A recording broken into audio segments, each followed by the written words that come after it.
Have you ever heard of Carl Odom? It's a crazy story, so buckle up. Carl Odom was jailed for shooting a pastor. It said 6, 8 or even 12 times, including in the head. He shot this pastor for allegedly being part of a reptilian race of creatures that some people believe are controlling the human race. So let's get it out the way. Yes, Carl Odom is obviously some sort of schizophrenic. He's obviously off his nut, and he's obviously crazy, right? Problem is, Carl Odom has written down what happened to him to make him do this shooting. And, well, let me tell you the story, and then you tell me what you think. Because obviously it wasn't a good idea for Carl to have taken this action and got himself put in prison. But let's just hear his story first. By the way, this pastor, whatever that is, he became a high-ranking government official 2 weeks after surviving this shooting, like in the head and whatever else. And which is pretty weird, isn't it? But so let's just hear what Carl Odom, first of all, says made him do this, and then tell me what you think. Because if there's even a grain of truth to it, it's really freaky. There's no history of mental illness or being a crank or anything like that. In fact, can be fair to say that he's a pretty intelligent person. He left school and joined the Marines, and after that went into a course in science, did a degree in biochemistry, and in fact won many scholarships and awards. And after graduating, joined the University of Idaho. So the question is, why would somebody of this description throw away his life of shooting someone when he had so much to live for? Well, according to him, his life was ruined by the pre-spoken about amphibian humanoids who are controlling mankind using electrical impulses, and these reptiles are from Mars. And I'm not joking. And but the funny thing is, there have been mention of this in history. It's weird how people in history can say these things, and we all go, "Oh, that must have been true." But if a contemporary says it, we just say he's nuts. Well, basically, Carl's saying that these reptiles are millions of years more advanced than us. They're way ahead, and they can control us using our electrical impulses in our brains, etc. And I think most of you will know the story by now. They're basically using human beings as stock, as a slave race type thing. And because they're so far ahead, they're good at covering it all up and blending into society. And it's more than that. It's said that they live underground. Now, unfortunately, it's not just Carl who says that. This is a long-held historical belief from many cultures. The way Carl describes it is that they take control of wild human beings and use the human race as slaves. Now, what Carl's saying is that because of his intelligence, the reptiles were worried that he was going to be able to get the story over to us. So let's go through Carl's story first. He joined the University of Idaho. Carl talks of a spiritual enlightenment of some sort through meditation that suddenly made his coursework really easy, and he breezed through and he basically passed all the tests, and he got all his diplomas and what not, even the hard stuff. And as a result, he was offered a job at the Baylor School of Medicine in human genetics. But however, it was due to his spiritual enlightenment experience that he had that he was disagreeing with the present held beliefs, that is the human beliefs, of the professors at the university. And he was basically disagreeing with all that it was getting on his nerves so much he left the course. And that's when the problem started. So it was after a couple of days of stopping the programme that he was contacted by 2 of the other students on the programme, which was weird because they hadn't really talked to him like on the course, and they were acting a bit weird, and they were pointing fictitious guns at him and going pew pew, and like they were shooting a gun, and they kept on doing it, and Carl kept wondering what their problem was. And this was later on that Carl began to suspect that these 2 weren't human, and they'd been tasked with trying to make him the next school shooter. So he stopped talking with them and things started to improve. But after this, he began to feel mentally exhausted all the time. Sound familiar? Now, trying to get his life back on track, he had a job interview, which involved a flight. And it was on the way back on the flight that he began to think that there was an older gentleman looking back at him. Now, I have seen on the channel Minutes of Horror how he's been raising this, that people keep freaking out on aeroplane flights. I don't know if you've seen this. It's the channel Minutes of Horror or Second of Horror. And he has talked about this over and over again, about people freaking out on flights. Well, it's happened to Carl when he thought that this old guy was looking at him, and this old guy was making really weird faces at him, and Carl's brain was starting to hurt. And Carl was saying that every time that he felt these pains, this bloke would make notes in his little notepad. And someone else in front of him held up a newspaper with psychic thing on it, that was freaking him out as well. And he felt that they were doing something to him, but he didn't know what. Now, I don't even know what a track phone is, but apparently this old guy said to him, to buy a track phone.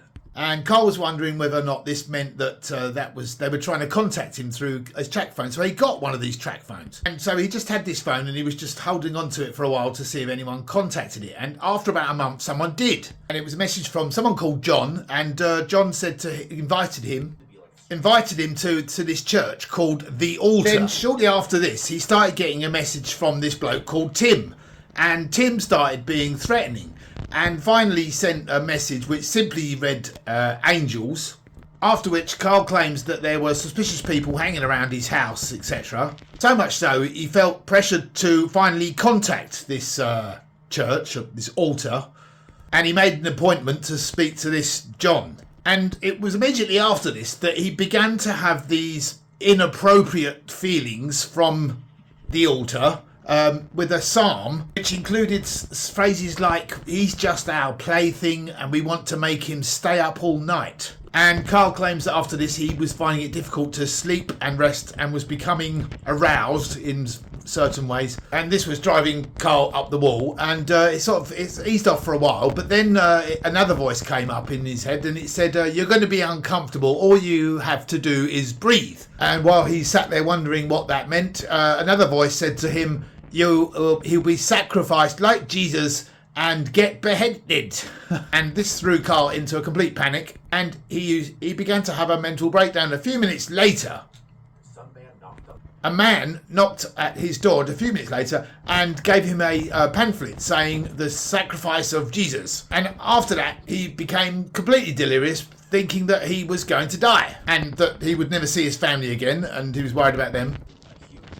Now, again, when he decided to go to his to Albuquerque, and he got on a plane to get there, and when he was there, again, he started freaking out because there was a huge bloke there who was saying that he was going to crash the plane. But the feature here was that every time he spoke, telepathically, he would sniff emphatically. Now, Carl tried to stay calm, and that made the man angry. And this man who's sitting next to him starts touching his leg. But when he touched his leg, it felt like he was touching the inside of his mind, which caused him to panic. And he was just about to kick off, but before he did, the man said to him, calm down, you've done a great job, you've passed, go enjoy your family. And we've got a job waiting for you when you get back. Even though Carl felt relieved, he had no intention of contacting this man when he got back. Even after getting off the plane, Carl claims that a huge group surrounded him at the baggage area, and he was also identified them by, again, they were all sniffing at him. And he says that the sniff is something they do all the time, and I think it's got something to do with dominance. Now, he left the airport, got his bag, left the airport. His parents were waiting outside, and he felt happier then. But when he met his parents, but he felt like this group of people, these sniffers, were still following him around, and they would sort of or smile and laugh and stick their tongues out, and also do this weird sniffing thing. Now, Carl claims that these people started trying to coax him to go outside alone, and he was scared to death that they were going to kill him, so he didn't.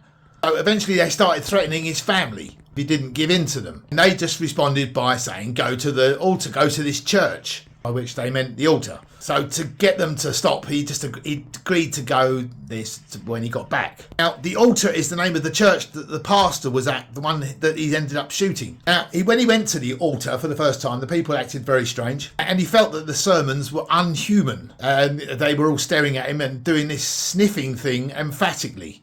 And even though he was scared to death, he took a seat, and a man sat next to him. Now, after this man sat down, there was a weird smell, a smell between lizards and reptiles and vinegar. Really weird smell, and he tried to remain calm. But when the service ended, they said, you can leave now. Yeah, and after this, Carl realised that he wasn't dealing with the government anymore. He realised that he was dealing with some sort of extraterrestrials or or whatever, and was really crapping himself. Now, after this, he didn't hear any more instructions from him, so he started applying for jobs again and trying to get back to normal. But as time went on, he realised that they were still following him and still harassing him like day and night, and he began to hear these voices more often, and they began to hallucinate stuff and that stuff that wasn't real, which Carl does acknowledge wasn't real. And again, they started playing with him in inappropriate ways, and both male and female would play out their fantasies with him in his mind. This type of harassment continued for weeks and intensified as the weeks wore on, while Carl was trying to maintain his sanity and avoid them. But eventually he just snapped and he went into a bakery, Safeway, when he suddenly got surrounded by a bunch of old men. Now they were looking at him and sniffing again. So he knew it was the same people, and they started stimulating him and aggressively spoke to him, saying things like, "Humans are nothing more than the result of a successive genetic experiment. You are a threat to the way these people think, and you can no longer be free in society. Your life is over. You are nothing but a toy. Your purpose is now to suck." And by which they meant them. And they continued to say other explicit things that were so obscene that you can't even repeat them. Which enraged Carl, and he was really lashing out, and he left the store, but it only got worse. They continued to stimulate him and play with his prostate and stuff. And he said that they were making him ejaculate to the point where he was in serious pain. And after it made him break down completely, they stopped, but he was completely distraught, and so much so he attempted to end himself, whereby he filled a charcoal grill with coals and put it in the car and rolled the windows up and fell asleep, hoping that would do the job. And even though he says that should have done the job, he still woke up in an extreme panic, and he got out the car and slowly regained consciousness. He was not pleased to be alive still. At that point, because he was losing the plot, he had to check himself into the VA, and they checked him straight into the mental ward, and he was admitted. They gave him medication, but it didn't do anything, and he sat there surrounded by psychotic people, and he became exasperated, and he felt that they wanted to make him into a crazy person. Well, they'd be out of a job if they didn't have crazy people. So he checked himself out and decided to start fighting back. So after leaving that environment, everything he tried to do with his life was sabotaged. Even though they didn't want him dead, they were frightened of him being alive because they felt that he was going to enlighten us to some sort of truth. So he went back to the altar and decided to ask them, what do you want of me? He didn't know what else to do, because at this point he just didn't care anymore. So he went back to the church. And he asked them, "What do you want from me?" So they said, "We want you as our erotic slave." So he sat there and waited for them to do something, but all they said was keep coming to the church. So he did. And after a few more services, he found himself talking to this Tim Pastor Remington bloke, like face to face, and he was saying that he should become one of their ministers. And he claims within this conversation that this Tim the Pastor showed his real face for a couple of seconds. That's the sketch that he drew that looks like the historic sort of lizards things, and also the Queen and whatever else. So Carl did a drawing of what he saw. I think you can tell from that picture that Carl is no idiot, is he? He's quite an intelligent guy, quite talented in being able to draw well like that. So he continued to attend this altar, and they kept telling him to surrender to them. Eventually Carl got fed up with it and didn't know what he was talking about, so he didn't go back. And after that, things died down a bit, and then Carl tried to sort of get his life back online and started pursuing a career as a pharmacist. And he got a job at the pharmacy and started doing more studies. But unfortunately, they started following him to the school and started making it impossible for him to study, and especially around test times. But even with everything going on, he still managed to get an A-. And the females were messing with him, and the males were messing with him as well. But eventually the pressure got too much, and with them messing around with him like they were, he basically... So he went into a blind rage, and he didn't have the strength to continue. He felt that the message he was getting was that he was being too smart for his own good, and they were worried that he was going to tell us the truth about them. And as they wanted to remove him from society in case that he can change the way that we think. Yeah, so they were worried about the problems that might cause, and it might lead to a scientific revolution. That if humans become any smarter as a species, we can become a threat to their existence. Obviously, he's in jail now for shooting this bloke, but he does say at the end here that if you want to speak to him in person, you'll see that he's not crazy at all. And to be honest with you, the way that this is constructed, it just seems like somebody that's going through some sort of mental anguish, the cause of which, well, depends what you believe. Do you believe the historical accounts of lizard people coming from the sky? Then why not somebody who's your contemporary? It doesn't make sense why Carl would throw his life away after, completely being normal childhood, no history of mental illness or nothing, intelligent, going on to a successful career, and suddenly he freaks out like this, and eventually he freaks out and he can't take it anymore. He ends up shooting this Tim the pastor. I think it does actually raise a reasonable question. Why this church? Why this pastor? Why was this pastor contacting him on that track phone? And how if he's been shot so many times, including in the head, has this pastor sort of like recovered and then gone on to get a top job in the government? And don't forget, Kyle was he's an ex-veteran, he's in the Marines or whatever, so he's trained, he knows what will kill someone with a gun. And these were, was it hollow bullets or something? These were the sort of bullets. He's of the opinion that I killed this person, there's no doubt about it. This person was human, he'd be dead. I shot him good and proper, Carl's like that, right? And I'll do my time. But he goes like, look, I'm innocent. Imagine if what Carl's saying is actually true. He's not the only person.